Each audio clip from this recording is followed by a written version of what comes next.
Our featured guest tonight grew up on the Gulf Coast and found unlikely success in the music world, touring and recording with the likes of Bobby Bland, Tina Turner, Aretha Franklin, B.B. King, and countless other icons on his now famous tenor saxophone.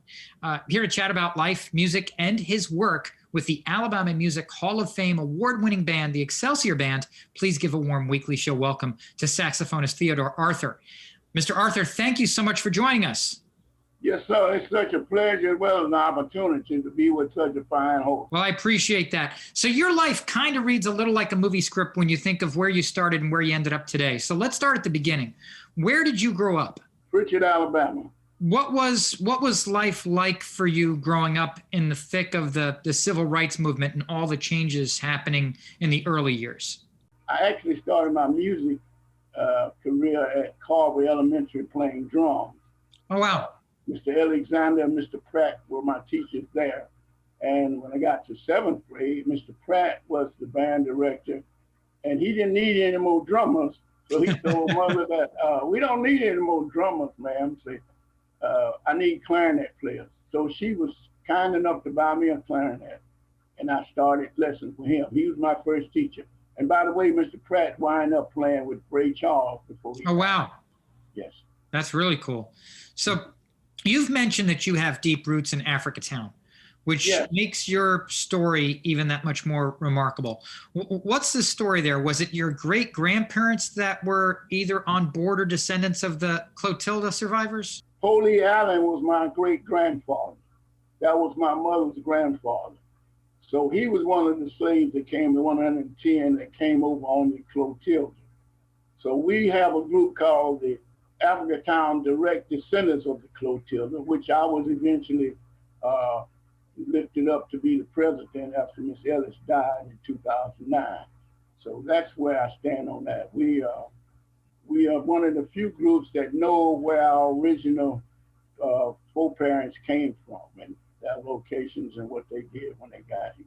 So what did that family history mean to you growing up? Well, it meant a tremendous amount of discipline, education, and the ability to stick to a task until you finish it. They had a real strong will for being self-contained. They loved about the idea of taking care of yourself. Take what you have, if it's little or nothing, and use it and make something out of it. That was the attitude they had. Has that meaning grown deeper and as you've grown older? Yes, sir. I had very little help from my mother and father, but no one else has really been sponsoring me in any kind of way. Everything that I've done, I've had to be creative about it, and Brother Mahoney, and just make something out of nothing. I started with $27 when I started this last company, which is Cassinet Records, my record label. I had an offer for $50,000 for 3 months to take my band to the Far East in Las Vegas. They also, the Aladdin Theater offered me $5,000 a night for the band. I took them out there, all this on my own.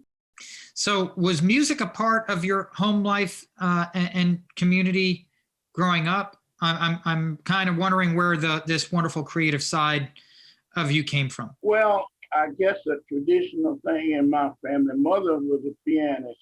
She actually gave me my first lesson on the piano, but as you know, young men and boys during that time loved baseball and football and playing in the street and shooting marbles and things. So I really didn't stick to it like I should have when I first was introduced to it. But as time went on, I became interested in the drums, and from the drums to clarinet, I taught myself how to play the saxophone in the 10th grade.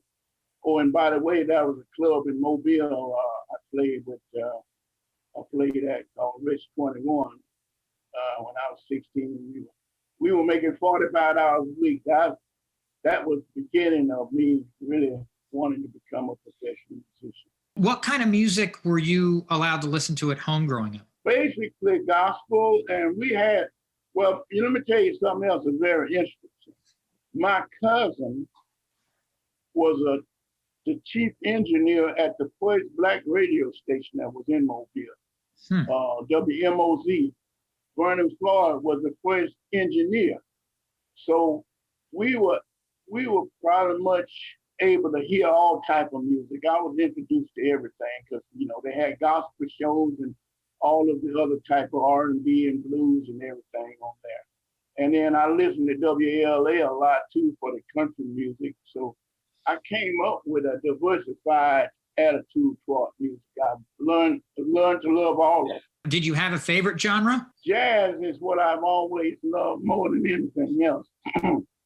But as you know, the blues is where I made the biggest imprint out here, and it was the most rewarding field that I was in. That's where I learned the most.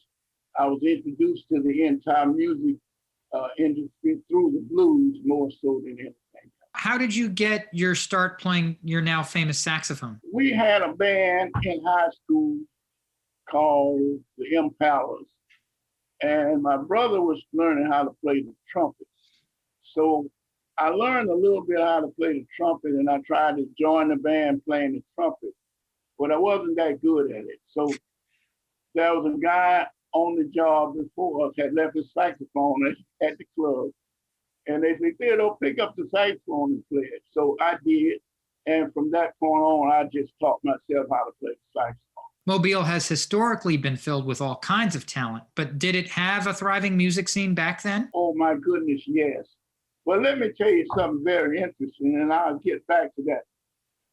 One of my buddies was here yesterday. He and I met when he was in the 10th grade. I was in 10th grade. He went to Central High School, and I went to Blount. Fred Wesley was here last night, and we've been friends since then. Even though we went to separate high schools, we spent a great deal of time together playing and practicing and putting bands together. And he actually was the one that got me the job with Ike and Tina Turner. So yes, sir, there has been a wealth of very talented musicians. Theodore, we've got to go to a quick commercial break. Can you stick around till after the break? Yes, sir, I surely can.